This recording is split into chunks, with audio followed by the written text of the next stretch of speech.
My name is Alana, and you're listening to Beyond the Button Mash. In this episode, I had the pleasure of interviewing Otzdarva. As with most interviews, I had a subject in mind: communities and how they shape live service video games. I love to let interviews take shape as they progress, and I was quite surprised at some of the topics we ended up discussing within this episode. I hope you find as much value in this conversation as I did. Otzdarva is a prominent content creator for the video game Dead by Daylight, but his beginnings were in Souls-like games. Games like Dark Souls, Demon Souls, or even Elden Ring. Otzdarva has been creating content since 2013 and streaming since 2015. He first started playing Dead by Daylight in 2017.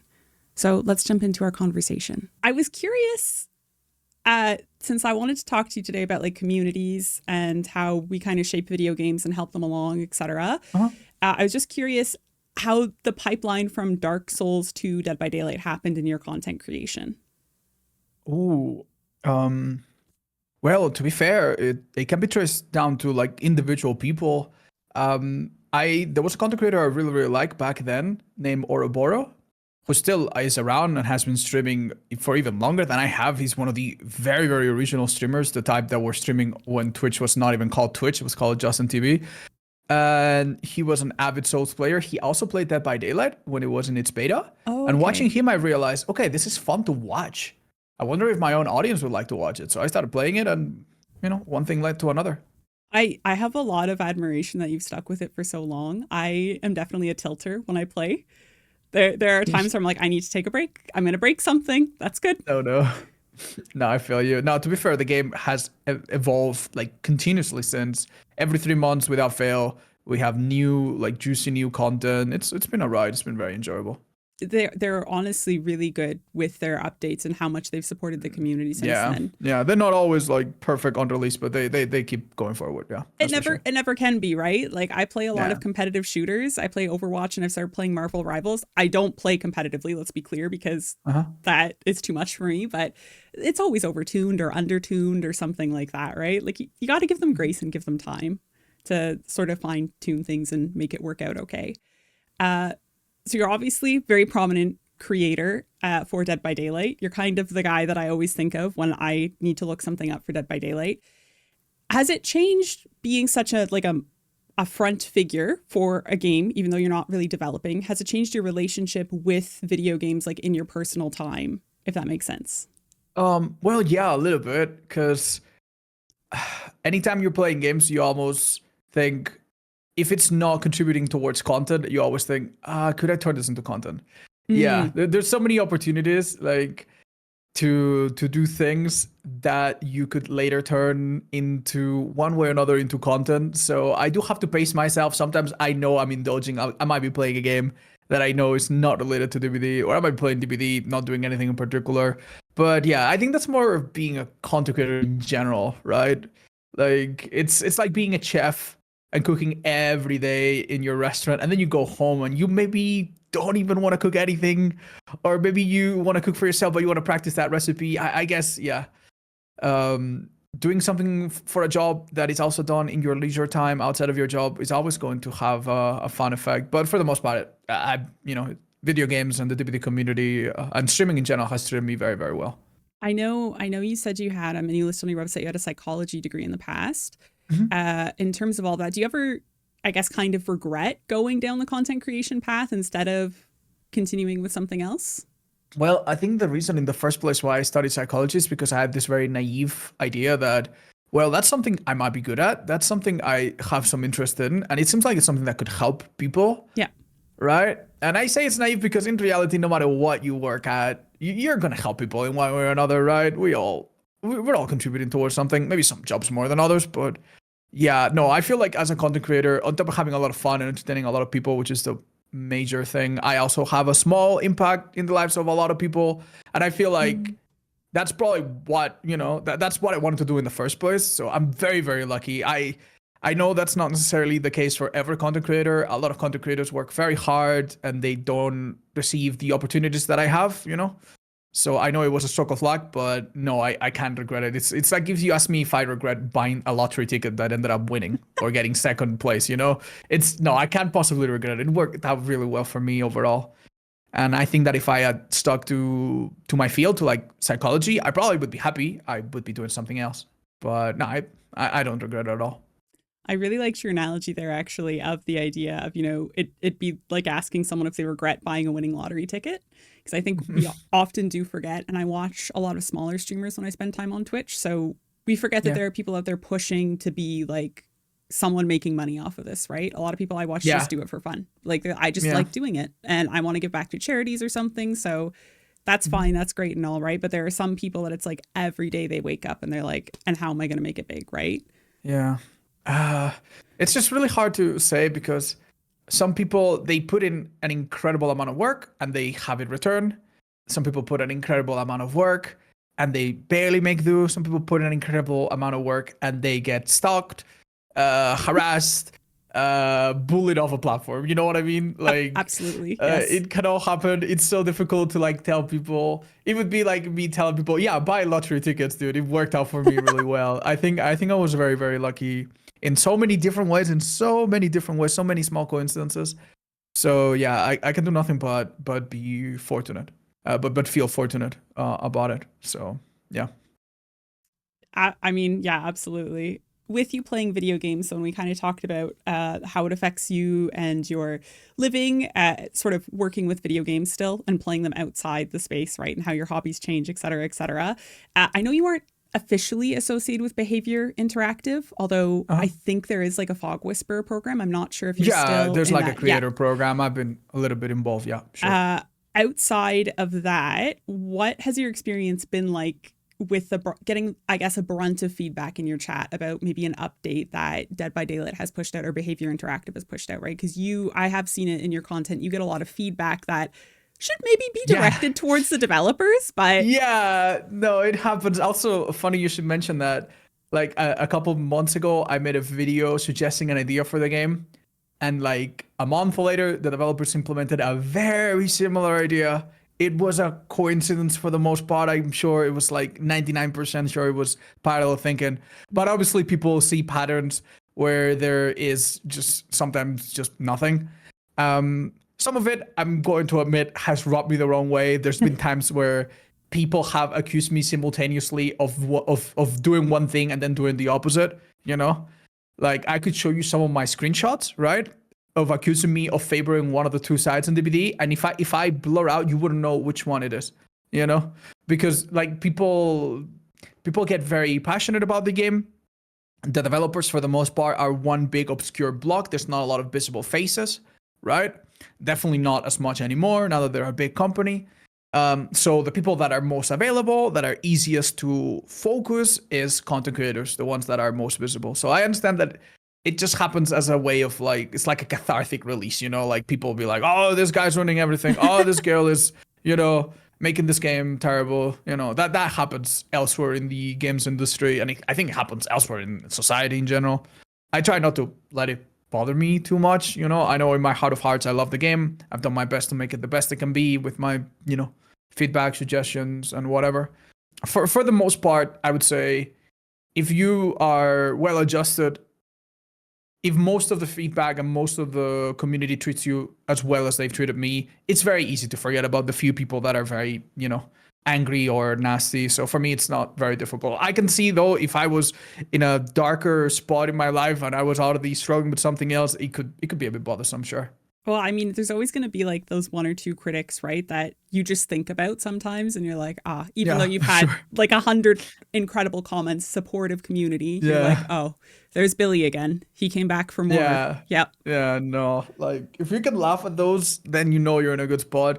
But for a lot of content creators, and I've seen this time and time again, they will receive 100 comments of pure positivity and great feedback, and then go to bed thinking about the one negative comment, Because if something pulls at your insecurities or goes into personal territory, like it can hurt. It can hurt. Well, I mean, content creation too is like a form of art for a lot of us, right? Like the video editing, audio editing, like the way that you present yourself, it's very artistic in the way that I would say a lot of people at least get started. Maybe not so once they're big and they're following the views, right? But it's an art form. And so to be like a smaller content creator and have someone come on and be like, well, I don't like this one thing. It's like, good. That was the thing I really liked about it, but that's fine. That's fine.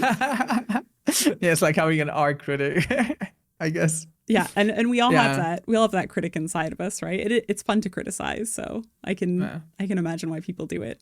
hiding behind the keyboard. But yeah, no, so you're obviously like your community, again, is incredible, especially for something like Dead by Daylight. If you're not comfortable answering the question, that's fine. But I've seen a lot of people kind of floating around rumors that you're thinking about leaving the Dead by Daylight community and starting like focusing on other things more and more. Do you find your content shifting that way? Do you want your content to shift that way? That is a really good question.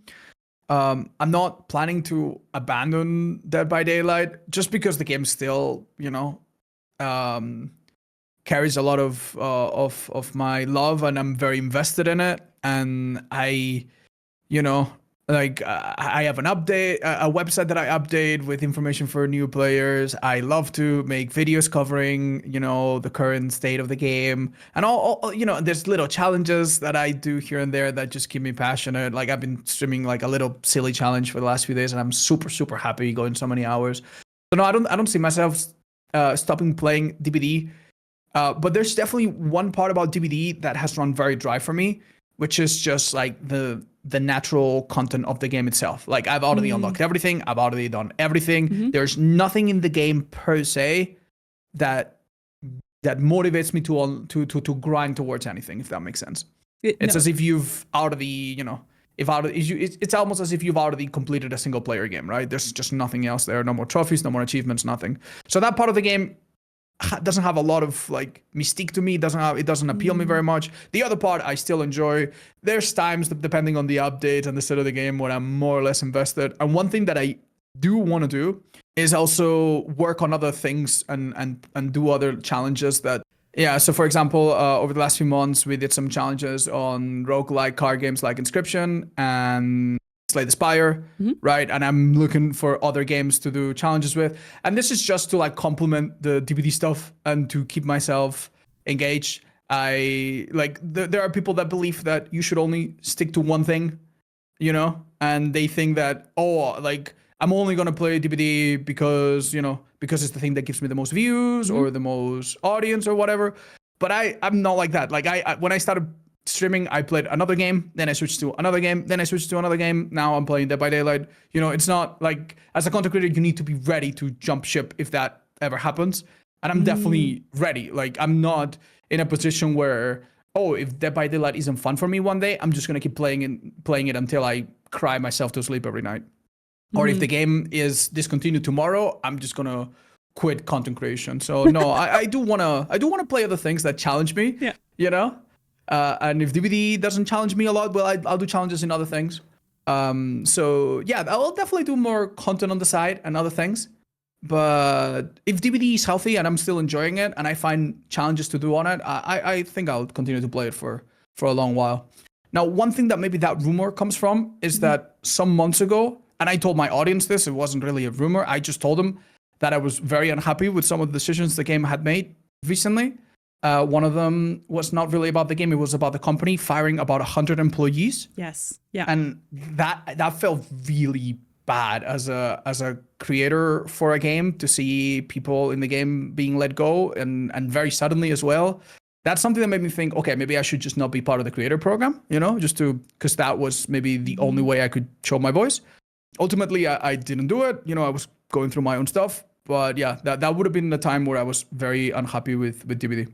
I know layoffs come up a lot anytime I'm talking to anyone recently, or just even thinking about sort of other issues in the industry. It always seems to stem back to layoffs right now, and just how chaotic sort of and vitriolic everything is post-COVID boom in terms of tech. So I completely understand what you mean by saying like it feels really bad to see just thousands and thousands and thousands of people being let go, and all these college graduates that have been told for years tech is where to be, right? You'll have a job waiting for you, don't worry. And suddenly it's like, oh, there's no jobs. So that's great. Yeah. So no, I understand that, especially like coming from the perspective of DBD again is very fueled by its community, right? And there are a few games in the past that I think have had very good relationships with their creators. I know Halo during the original trilogy, a lot of Bungie like had a very strong bond with the community, and I suspect that's carried over to Destiny, although I never got super involved with that. So there have been times where there have been multiplayer games or even just single player games where the devs are very involved with the community. I guess Baldur's Gate 3 is kind of both multiplayer and single player, but their continuation of content has been incredible, right? Mm-hmm. So if we were to see a layoff at a company like that, I think that would also be quite upsetting, right? It's also not just what the layoff is, it's just how it happened. And I think some of the timing for it was really, really poor. For example, a person that was in charge of creating the Pride event for DBD, which was a collection of little events, was fired like 2 days before the Pride event happened. You know what I mean? It's like things like that were a bit hard to see, like, and it wasn't a great look. That's a bit of a PR nightmare. That was a time when I was not proud to be a DBD content creator. You know, it was upsetting. Absolutely. I didn't even know that it happened. Yeah, like I said, like PR nightmare for them. Like, could have waited a little bit on that one, but yeah, the layoffs are coming just like unrelenting right now. Wow, sorry, that one really took me out for a second. I'm so sorry if I brought it up out of nowhere. I'm a bit resentful about it, even though, you know, I'm not an employee. You do come to, you know, to care for the people that work behind the game. And yeah, at the end of the day, it's, you know, big corporation, big company. It's things like this happen. Well, it's like in that, right? Like the discussion of the companies that are closer to their communities. Again, like they're not your like personal friends, a lot of them. Maybe you do eventually establish connections, but it's a very small industry, despite the fact that there are thousands and thousands of people working in the games industry. And it's like a huge thing, right? Everybody kind of knows who's who eventually once you're in it for long enough. And so, yeah, seeing your friends in a sense, right? The developers being like, oh, you're just kind of like, yeah, that it does hurt. Yeah, I think you're right on that. Like, that's rough. Yeah, again, we're talking about layoffs again. Great. Wonderful. Let's switch to something even worse. No. It's totally fine. At this point, I just feel like I'm used to it. I feel like it's part of the industry, right? And the state that we're in right now is the layoffs and how we're going to recover from that, right? Among other topics. But anyways, yeah, no, sorry. Whew. I know you're probably nervous for this interview. I haven't interviewed anyone since 2019. So like I was up at like 1 a.m. to like 4 a.m, like just reminding myself like it's going to go okay. You know what I mean? Like you're just laying there like, wow, this is hard. I'm gonna turn it on you. I'm gonna start you asking questions halfway through. No. Well, I mean, it's meant to be a conversation, right? And it's coming all back to like social aspects of gaming and how that all works. Do you ever find, I guess, like as a content creator with a lot of followers and the way that you're positioned currently in the Dead by Daylight community, you probably have a lot of people that you can sort of play with and interact with. In terms of like your fan base, though, have you ever, I guess, sort of made friends in that way and started playing with your community more? Do you have community nights? Is that something that? You know, I feel like it's very, very easy to make friends in a community like DBD. I feel like I'm very, very fortunate that, I need some people to do something together, or you guys want to play. I feel like everyone's so kind and so warm that I'm never in shortage of like folks to play with. Even when we had the 2BA game mode recently, you can open your lobby and people can join with a link if they're on Steam. So I was playing with like different viewers almost every day, and it was very lovely. I feel like some time ago I played the game a bit more off stream with friends, like some years ago, especially for like the first 4 or 5 years. But for the last couple of years, I've played a bit less off stream and more with just like a close personal circle. Yeah. So I try not to like give people the idea that I'm super available for this, because it would make me feel bad if later I can. Some people, you know, are very kind and they'll be like, oh, would you like to play some games or something? And I need to like limit myself a little bit, because otherwise I literally wouldn't have any time for myself. just so I have some time for myself, because you know, it's good to take care of like your own things. But no, I do play a bit. From time to time I'll play with other streamers. From time to time I'll play with random viewers, sometimes, not super often. There's also been some competitive teams that have reached out like, hey, Odds, would you like to practice against us? I'm like, sure, I have an evening, let's go. I just don't do this with any kind of structure. It's not like a movie night or like a game night. It just happens very, very sporadically and not super often. It's a good sign that it happens, because it means that I enjoy playing the game, you know, even when I don't have any like even when I'm not working towards anything in particular. But I have made a bit of an effort in the last couple of years or the last year to like spend a bit more of my off time off and doing other things, which has probably helped me a bit. I would absolutely, right? I'm kind of in the mindset right now. So I work a labor job. I do 8 months like out landscaping, and then I have 4 months off in Canada because there's snow Ooh. everywhere, right? I Right. literally can't work right now if I wanted to. Okay. And in those 4 months off though, I've found myself like I have to limit how many video games I play a day, because otherwise, like you, I think I would just never move from this chair. And it's like, oh, you don't feel good after that. Like it doesn't, like your body's just like, oh my gosh, No. what happened, right? And it's like, yeah, I should have know. gotten up. I should have gotten up. But yeah, no, I understand with the limitation things. I also think it's very interesting though the way you talked about how you interact with your community, because even that, playing with a lot of people in your community, I don't know if a lot of content creators would do that all the time anymore. Just because the parasocial thing, right, has become such a huge topic as of Yeah. late, and how all No, of that no, works. I totally understand it. Um, I think that is something that you probably cut at the root. Mm, Like you don't play. Like luckily, as I told you, I've been a streamer or a content creator for like almost 10 years. hmm. Like, which is a long time when you think about it. Where did all the time go, right? So I made a lot of mistakes. I made a lot of right calls. I've seen other people make a lot of mistakes. Some of them very, very grievous. So like I think thanks to all of that experience, like I've understood a little bit how to avoid putting myself in a situation where I'm gonna walk into a misunderstanding. So Yes, if yeah. someone was to send me a message today being like, hey Odds, do you want to play with me tomorrow? Do you want to do some duos? Do you want to spend some time together? Just you and I, wink wink. I would just try to make it clear, like, I'm sorry, I'm not available in that way, you know? Yes. And and you know, and avoid any kind of like misunderstanding in that way, you know, and also give people on stream, off stream, the be honest that hey, I'm not super available, you know, I'm not, you know, please don't ask me to play at 4 a.m. I'm not down, you know.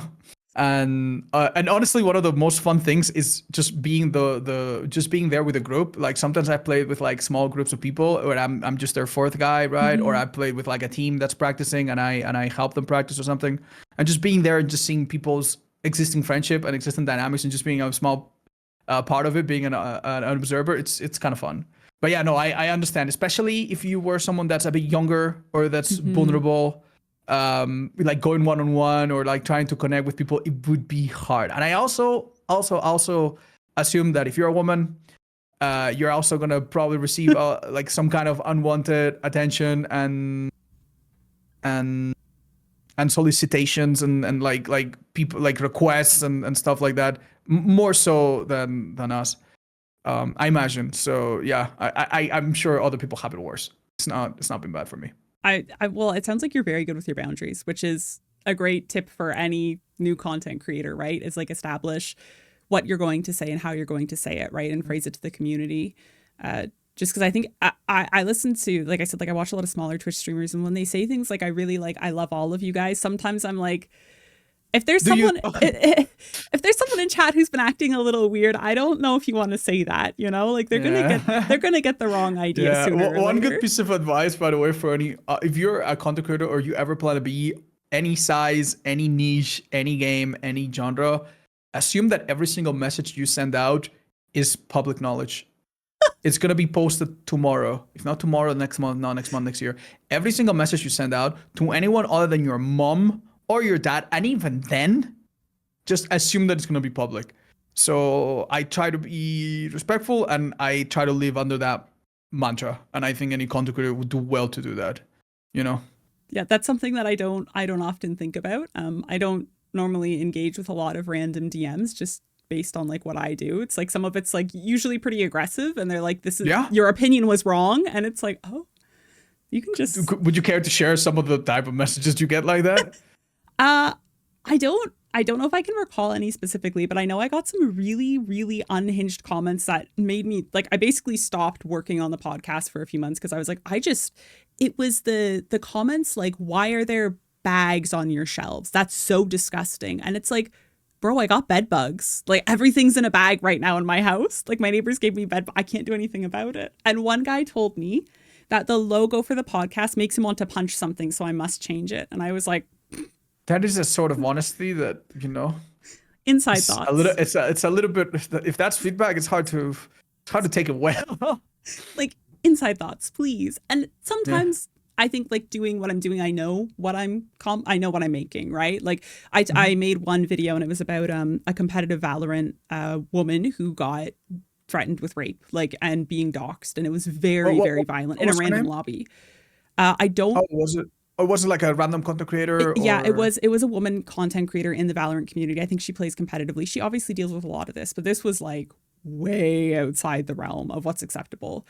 And I made a video basically titled like, why aren't women safe in gaming? Because at this point, like, come on guys, it's 2024. We don't need to experience this in like shooters particularly. It happens a lot. That unearthed some viewers that I was like, I don't know if I want you here actually. I changed my mind. Take it back. I used to be one of those people that really had this naive view that those sexist views, those things, that's very in the past. Come on, things are getting better. Surely it's not that bad. Sure. But one thing that has radicalized me a little bit, that has really made me realize just how bad things are, was conventions. In the latest convention that I was at, I'm a chatty person. I'll talk to a group. Like if someone recognizes me, I'll take a pictures. I'll ask them, right? I talk to a lot of people, right? And I heard maybe 3 or 4 different women talking about, oh yeah, there was this guy like touching me inappropriately while we were having like a dinner with a group, or there's a guy that's stalking me and he's waiting outside the convention and he was waiting me outside my hotel and he knew I was here because he follows me on social media. And at least 3 or 4 different stories from different people, completely unrelated to each other, about having to deal with that sort of behavior. And then you realize, oh my God, that's not something that happened decades ago. Like, there are very unhinged people right now. And it's so easy to dismiss these things when they don't affect you personally. Yes. Yeah. All I would say is that even if you don't suffer from something, like, do not dismiss other people, probably.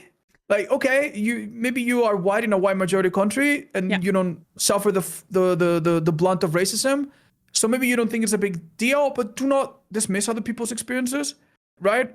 You're not a woman. You haven't had harassment. You don't think it's so bad. You don't, maybe, okay, just do not dismiss other people's feelings, because from what I've seen, man, it gets bad. It gets bad even with young people, even with people that should know better, right? I don't know. So yeah, I'm quite horrified with how even a young gaming community, which I thought was very accepting, which I thought was very progressive, which I thought was not backwards, still has individuals like this, and has victims like this. There's so much like anonymous kind of behind the internet, right? And anonymity. I can never say the word correctly, but you get to be anonymous, right? So yeah, right. You get to be anonymous and you get to like hide behind a screen. And when the boundaries crossed, especially if you're like viewing someone's content online, right? Especially that young woman that you said posted at like she was at the convention. I don't normally post like if I'm staying somewhere in a different country, just in case, right? No, safety. No, out of safety, you're absolutely correct. I don't want people to know where I'm staying. It was actually my first trip with friends was TwitchCon to Rotterdam. And usually I go solo traveling, but especially there I'm very vigilant, right? Because it's like, as much as you want to assume that no one bad is following you when you're posting your stories on Instagram or Snapchat or whatever, you never know, right? Someone could be there watching and waiting. And it's like, that's unsettling. That's a great feeling to have. Yeah. And content creation is hard enough as it is. Imagine you have this to deal with on top, right? Yeah. So, yeah.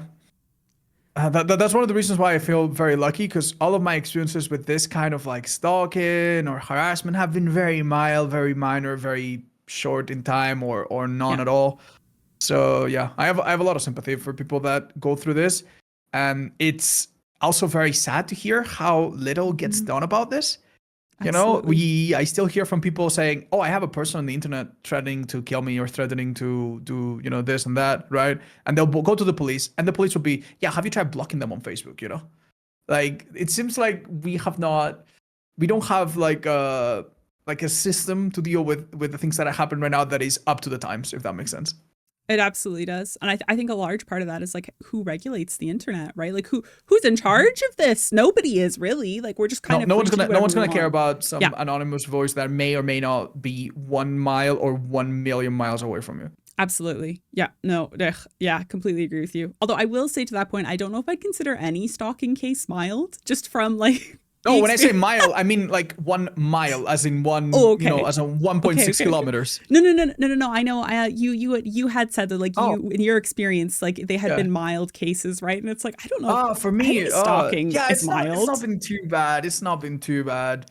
If you care for an anecdote, there was a time when someone was trying to dox me and figure out where I lived. I lived in a bigger city back then, right? And I figured that they were trying to like talk to my roommate and fish for information, things like that, right? And at the time, I didn't know this was just some random stupid kid. We eventually found out their information, right? But at the time, I didn't know.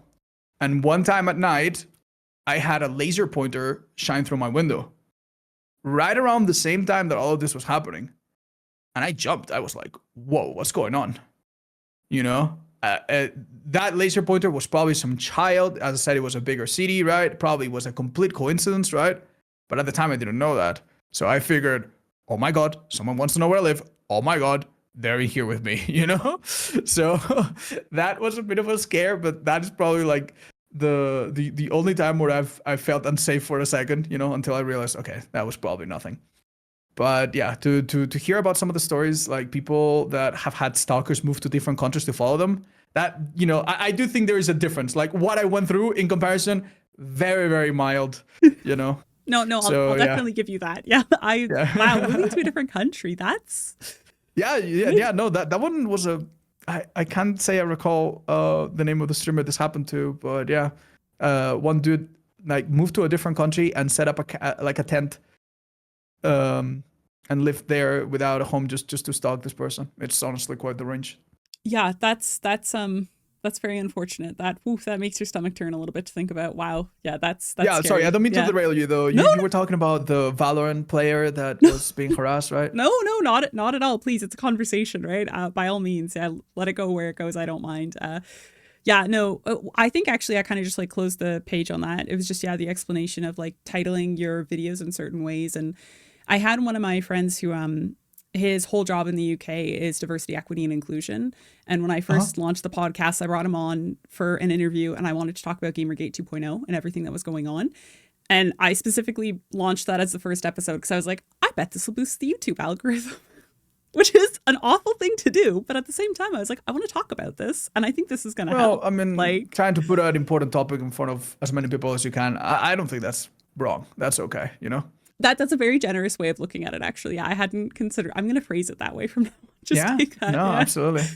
Yeah, no, because Yeah. even still, when I talk to people in real life about games, and obviously like I'm very passionate about them. I worked in games journalism before, and then I took like a large break from it. Um, it's it's alarming how many people really do believe that like our games are being just like taken over by people of color or women Mhm. or where like to me I've done a spreadsheet and looked at the games and like lined out, you know, their racial ethnicity and their gender. And I'm like, where is this happening? Like, I think it's 10% roughly in the industry right now. That's crazy. I find it all very baffling. Surely the person that complains about, you know, diversity, all of this, surely this is the same type of person that believes in like free market and free ideas Mm-hmm. and everything, right? So if you have that mentality, all you need to do all you need to do is not buy the games that you think do Absolutely. that. And then those games, theoretically, you know, if they're so bad and so terrible, they'll just cease to exist, right? Games, for the most part, are not like this horribly subsidized industry or anything. It's not like they're Mm-hmm. being paid by the big government or anything. They're mostly, you know, self-run. So surely, if you do that, everything should be fine. I don't know why people are so invested and are so loud about something that is just so utterly unimportant. And And yeah, it, but yeah, that's my quick thoughts on that. no, well, yeah, I mean, like it's always been weird to me, especially the Sweet Baby Inc. drama, because all the games that the company consulted on went up for Game of the Year, and everyone loved them until it was revealed that they had a consultancy company, and then it's like, you loved God of War Ragnarok, you loved Yeah. Spider-Man Miles Morales, Resident I don't Evil know, like 4. Like what? Like it's just so strange to me. Like people would be upset that a private company is spending its resources to hire consultancies or like what do you care? It's like if I was upset that you hired a particular company to clean your offices. Yeah. You know? Yeah. Like what? It Exactly. doesn't matter. It doesn't matter if the end product is good, good. If not, don't buy it. I think some people maybe are a bit too self-grandiose. They think that games are a reflection of society and we need to win some kind of cultural battle in games so that we can win the larger cultural battle in society. And I would tell to those people, get over yourselves. You know, it's not that deep. It's not that big. It's not that important. We're It's a game. we're really applying it's a game very literally here. I like that. No, that wow, what a stance. It's great. No, like that's how I feel. Like it should be as simple as that. If the woke diversity folks are just a minority, just surely those games won't do so well. They'll fall by their own weight. What ends up happening is that reality is often a bit more complex than that, and I feel like some of the Gamergate quote unquote folks that are just super obsessed with with what kind of inclusion or racial parity is applied to a game. Yeah. I feel like they're forgetting what makes a game fun. Honestly, I feel like they themselves are falling into the trap that they accuse other people of like caring too much about something. If it's a private company and they're doing and they want to make their game better, let them be. Who cares? And if we're entering into like a more story-based version of gaming, which I'm not against stories in games. I like certain games. I was finally convinced to play like Resident Evil, Biohazard, and Village, which were phenomenal games. Can't believe I put them like away for so long just because it's a story-based game, right? But I gravitate a lot towards like roguelikes. Those are my favorites. Hades bothers me because there's a story in it, right? I'm like, I don't have time for this. But if we're gravitating towards storytelling, and that's what's selling really well, then wouldn't it like make sense and be better for consultants to be working in that area, right? Because we're going to get better stories as people come in and say, like, I don't like this isn't the way to do it. Like it's just like I understand the argument that some people make, right? I'm gonna try to make their point as if I was defending it, which is games should be games. You know, a game should be about being fun and about putting characters like in the good old times. Sure. And we don't need to have a woman of color with a disability in the forefront for the game to be successful. When you force diversity, it's bad, right? And that's the argument, I guess. Yeah, that's the argument.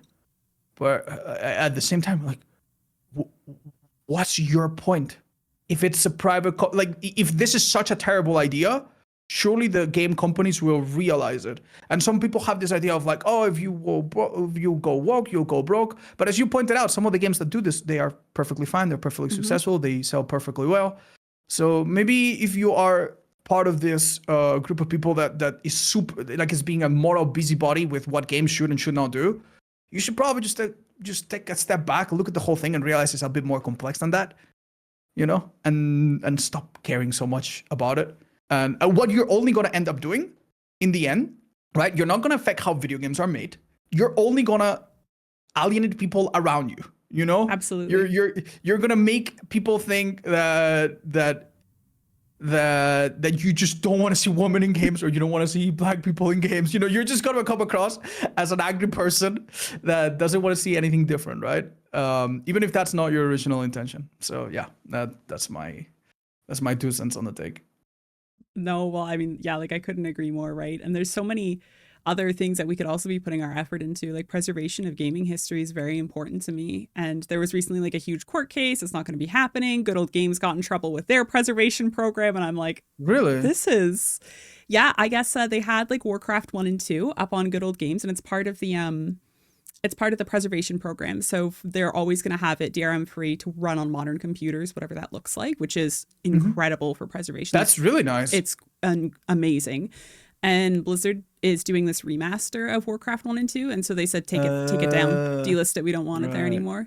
So they altered the, I guess like the wording in the preservation program and made a firm stance and said, even if a game is delisted, it will always be part of the program. And kept Warcraft 1 and 2 front and center and put a discount on it. And there's a company making a difference. This is what we should care about, not what someone looks like in a video game. But You think in our lifetimes when we're a bit older, we'll look back at games we like and we'll just never be able to find them? I think eventually, yes, because Yeah. currently 2010, before 2010, 87% of games are unavailable, they estimate. Wow. Yeah, Outside of, I imagine, like, I don't know, like emulation and stuff, I right? think so. But even some games, Yeah. could you even emulate something like E.T., that really terrible Atari game? Like, Yeah, I think the point is that some games have had their source code like lost, I yes. suppose. Yeah, And some companies, I guess, were very, very aggressive in like removing things. Yeah, that would be a bit sad. I've never given it much thought, to be honest. But if you tell me that there's companies out there that have initiatives, I love GOG, by the way. What an mm-hmm. absolute joy to buy games from there. What an absolute joy it is. Yeah, if there are companies like that that are working to preserve games, I think our kids will probably be happy because we can watch all the movies that our parents liked. You know what I mean? Absolutely. Yeah. And I never And even, sometimes we yeah, watch them in better quality than they ever did. that's so true. Yeah, Yeah. I've never really thought about it that way, right? But yeah, even a lot of games like from my childhood, we have an extensive retro collection, and there's an argument within the family right now of like, are we selling it or not, right? Because it's like it is getting up there in value. We've had every console, my whole family Oh, gamed. Like there were six of us. Like my parents fell in love over Lock and Chase on the Intellivision. Like we're nerds through and through, right? wow. So That's so sweet. it's been like a long journey, I guess, of having all these games. But some of them, it's like I don't think I could find that on a ROM, especially with Nintendo taking like all this stuff down, right? Like they're going after company after company after company. It started with like one emulator that was profiting, which that was stupid. You shouldn't have done that. You deserve to be taken down at this point. Like, sorry, you can't make No, profit off of no, no. that. There's definitely a limit to it. But then it like continued on with all these like free source ones that have always been out there, and they're just like bang bang bang bang bang cease and desist. And it's like, oh wow, like unless Nintendo really steps up with their retro library, and they've done fairly well with the Nintendo Switch, a lot of those games are just going to be gone. Like something like Donkey Kong 64 for the N64, who's ever going to make that legal, right? Because Xbox doesn't want to bend and Nintendo doesn't want to bend, so here we Yeah, yeah, are. yeah. Well, no, to be fair, that invokes like deep lawyer stuff that I think is above Absolutely. my pay grade. I wouldn't really comment on that other than wow, Mm-hmm. how sad, but How sad? Accurate. How yeah. sad? Yeah, yeah. No, but I do know in talks of all this preservation, a lot of games are changing, even in Dead by Daylight, right? So we used Okay. to play one game and then move on to the next, right? So Yeah, no, you're right. Now we have live service type games. yes, yes. Yeah. I Yeah, think they will not have their longevity or go down in history the same way, probably. Unless they are extremely longevous, like some League of Legends stuff, right? I That think are around so. for like Yeah, what, 15 years or more? Like I imagine most games that are live service will probably not be looked back with like as much love and warmth as we looked at the games of the 90s, for example. Because those games are still around, they can still be played. They show up in speedrunner events like Games Done Quick and so on. They can still be emulated. There are speedrunners that still run Super Mario. You know what I mean? Yeah, the live service games. I never thought about it, but I guess they will not have that kind of step, like big footprint in history, I suppose. I think it also depends too on how much they like long term contribute, right? Because things like loot boxes and battle passes, a lot of gamers are against for valid Hmm. reasons, right? So something Uh-huh. like that, we're not going to be like, oh yeah, what a great contribution to the gaming industry. I loved that era, right? Give Yeah. me more loot boxes. Do you think they'll? It might be that some of those just stick around for so long we don't even think back. Like we don't even think, oh, the era of this and that. Maybe that era will be forever now. Maybe that will never go away. Maybe when some things appear, they'll never go back. Like for example, I remember when I started playing on my PlayStation 3, you did not have to play for PlayStation Network. You did not have Oh, to pay. It was free. Like if you had an internet connection, it was free. that's very interesting. Well, now it's not free, and I don't imagine it will ever be free again. You know what I mean? Definitely Like not. Yeah. when some things happen, they just never go back, I suppose. Well, I look at something like Game Pass and I think that might be like headed down the same road, right? Like 34 million subscribers in 2024. Damn. Game Pass is not going away anytime soon, if Yeah. ever, No, because it's I like, guess they found a way yeah, to give it value, but yeah, I'm not gonna lie. When I first bought a PS4 and I had to pay for it monthly, absolutely. I was like, why? Like and I'm not saying why from the perspective of the industry. I understand Yep. there's like a million costs, right? Like they figure that out. But from the perspective of a consumer, I understood that okay, now you gotta pay, and it will never go back to being free, probably. I think it's Yeah. also, I guess like it's different because Sony has to run like all of their servers, but on like when we play on the computer, you don't usually have to pay a monthly subscription for like most of your games, right? Yeah. World of Hmm. Warcraft still has one, a couple MMOs, like that's it though, Hmm. right? Like Yeah. full stop, unless you're doing again a battle pass, a loot box. And we know free to play games are lucrative, so we know they're supporting their servers. But we've kind of, yeah, I know, I've never really made the comparison or even really thought about it. Don't think I had PS3. So we definitely did at one point, but not at launch. So like I didn't remember that. That's crazy. Well, I don't know. Maybe I do say this with a very defeatist tone, like, oh, when something gets worse for the consumer, it Yeah. stays worse. But to be fair, I think there's been some pushback Hmm. against like very abusive um, loot box style Yes. mechanics, right? Even some law in some countries that prevents it Yes. completely, if I'm not mistaken. And also, I think the industry has learned in the last year or so that single player games are incredibly, incredibly desired still. Yeah. I don't even need to mention Baldur's Gate 3 or anything like that, like or God of War, right? Both of which were very, very acclaimed and at the front and center of the games industry. So I do imagine maybe they've realized they don't need to make everything a microtransaction and everything a multiplayer experience that you need to pay for. Maybe there will be some changes and the consumers will grow increasingly more aware of certain things. So yeah, it doesn't all have to be bad. Either way, I'm quite excited overall. I think the quality of the games we're getting is pretty phenomenal, and the sheer like variety as well. It's quite exciting. I'm not um pessimistic about the future of games. No, no, and I don't mean to be, right? Like I know there are important things. Like we need to talk about them, right? Like again, preservation is very near and dear to my heart, but yeah, just some of the more like bigger issues, I guess, within the industry that you or I could not solve. We're not lawyers. We're not out there, making the big bucks for those industries, so to speak, or like advocacies or advocates for that kind of stuff. But no, I think you are correct though when saying like games are getting higher quality and we're getting better and better and more variety because if you think about it, like yes, we get one or two like fumbles once in a while, and everyone seems to get mad, like a crazy level of mad about them. But things like Concord doesn't that like almost never happens. That is the first like major flop probably in the past like 10 years that we've seen where it's like, "Oh, wow, you really did that, didn't you?" Yeah, that seemed to me like a game that was trying to like capture something that just came too late. You know what I mean? It's like I try to open now a drop shipping company for fidget spinners, you Sure. know? Yeah. Or if I tried to sell masks right now, okay, the time for that, like the prime time for that was just a few years ago.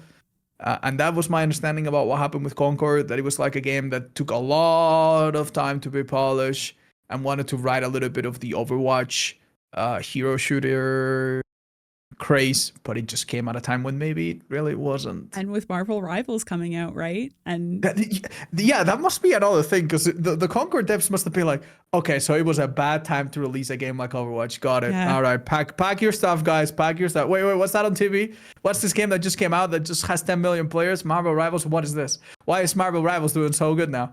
What's that all about? The 10 million players thing, I think that's unprecedented. I was digging through so many Steam charts and I was like, what game has had this many players that quickly? That's crazy. Like that's definitely like top 100 at least. Like I mean Black Myth Wukong, you talking about like single player games being desirable. That one had an insane amount of players as well, which I was Yeah. very surprised about because I didn't Mhm. I knew a lot of people who weren't going to play Black Myth Wukong based on what the developer said, which Yeah. Right. I mean, like, I kind of read the letter and I was like, like, these are developers that live in China. Like, I don't want to get Yeah. political here, but like, they have to do this to save their Yeah. families. Can we just Yeah. not look at Yeah, that letter? do not expect them to be bleeding heart Yeah. advocates for social change. Just yeah, like I would. The expectation is a bit different. You know, not to say that people on one country or another, should be subjected to different standards, but maybe in China it's not quite the same. I understand that. Yeah, yeah, exactly, right? Yeah, and like you said, like we shouldn't subject them to different ideas or different like standards, but it's also like their lives are at risk. Ours wouldn't be if we put a letter like that out. Like, you know what I mean? Like, Yeah. it's different. So yeah, yeah, no, yeah, definitely in that regard. But do you have any games? I guess like as sort of like wrapping up because I don't want to take too much of your time today. Oh, it's all good. Thank you so much for being so considerate. I was wondering, is there like a game that you're excited about or anticipating a release of? I am so terribly excited for Slay the Spire 2. Oh, me too. Yeah, good choice. You said you're into roguelikes, so you must be like dying for it as well. I haven't played Hades 2. I'm looking forward to the full release. I want to like get it all. I'm sure you've dived into it. How was it? I actually haven't yet. Yeah, because I never okay, really finished the first Hades. So okay. yeah, again, like controversial take. It's not my favorite. I think it plays beautifully, right? Like, and well, I mentioned like I had just started Sekiro before we did this interview, and like I think it's gonna run phenomenally. I'm gonna break something by the end of that game. Like there was you're gonna love it. Oh, you're gonna love it. Oh, there's so good. There's a lot of rage. I would pay money to see some of the bosses that are coming up and see you through a little gap somewhere. It was it's an experience. It's so great. Yeah, it was the first boss, the general with like the two things, and I didn't realize that you could go onto the roof and dive onto him and immediately eliminate one. So I was just going like full face into him, and yeah, there were moments where I was just like, I need to find my inner zen before we do this again. No, you're gonna love it. Yeah, no, Slay the Spire 2, I think is probably my most anticipated game. I only started playing Slay the Spire right about a year ago or so, and I decided to take on a challenge for it. The type that just like took me like hundreds of hours to get good enough to it, and I watched a lot of Slay the Spire streamers, and it was like one thing that made me appreciate Slay the Spire a lot is that it has a community that loves its game. You know, coming from Dead by Daylight, we love the game, but we also love to hate it sometimes. So we're not very divided. And there's two sides because it's an asymmetrical game. Yeah. So people that play one side are always burning people that play the other, and so on and so on. But when I watch people in the Slay the Spire community interact with each other, they had opinions that sometimes were different. You know, they had their own little culture, but they all love the game. And the game itself is just so fun, and everything I've heard about the creators, you know, builds up this idea that they really are passionate and they know how to make a game like this work. And they've had so much time to cook this second game. I'm really, really excited for that. On a similar note, I also think Hollow Knight 2, when eventually it comes out at some point, will also be quite the experience. So those are two games I'm looking forward to. I'm very excited to watch Hollow Knight 2. I played the first Hollow Knight, and eventually I was just like, I can't do this anymore. I was like, this is fine. Enjoy that. I didn't know it was a Souls-like. Nobody warned me. I didn't know like the map was so confusing, and I was just like, that part was a bit shocking to me as well. That's true. Yeah. Hopefully, you know, Hollow Knight 2 may be a little bit more streamlined. The map will understand it a bit better, but I mean, it's a beloved game, right? So I shouldn't critique it. I never finished it, but yeah, no, I know what you mean though by communities with card games, especially small card games. I've spent a lot of time in the Magic the Gathering community, but also like I played like Yu-Gi-Oh when I was a kid and Pokemon, and I've gotten back into Pokemon recently, which is a little weird, but everyone Pokemon is. The game or Pokemon as in like the trading cards? The trading card game. Yeah. I still like I indulge in, you know, the Pokemon when they come out, of course, but that's definitely like a nostalgia factor more than anything. But getting back into like card games and stuff, it's the smaller communities so that always have just like a very like almost special like respect for each other, you know what I mean? There's no across the table fights happening at a local card game store and you're just like, I came to play cards, but this is fine too. This is fine too, I guess. Yeah, that's very lovely. Yeah, anyways, unless you had anything else to add to what we talked about, I'm very sorry. This went in a very different direction than what I was expecting. But I mean, conversations. It was a nice chat, honestly. And it's not very often I get to talk about video games in general and the state of like the communities and so on. So it was a very pleasant conversation for me and a very rare one for me. No, well, it was very lovely to have you on. Yeah, I really appreciated kind of your perspective on things, especially from someone who's established in your section of the content creation game, I suppose. Well, That's Yeah. very kind of you to say. Thank you. Yeah, no, it's it means a lot that you're even willing to come on at all. So yeah, again, thank you very much. And I will I'll let you get on with the rest of your day. Thank you so much. It was an absolute pleasure. My name is Elena, and you've been listening to Beyond the Button Mash. You can join the discussion for each episode in the YouTube comments or on Discord. Beyond the Button Mash is available on major podcasting platforms like YouTube, Spotify, and iTunes. Be sure to subscribe so you don't miss future episodes. Thanks for listening.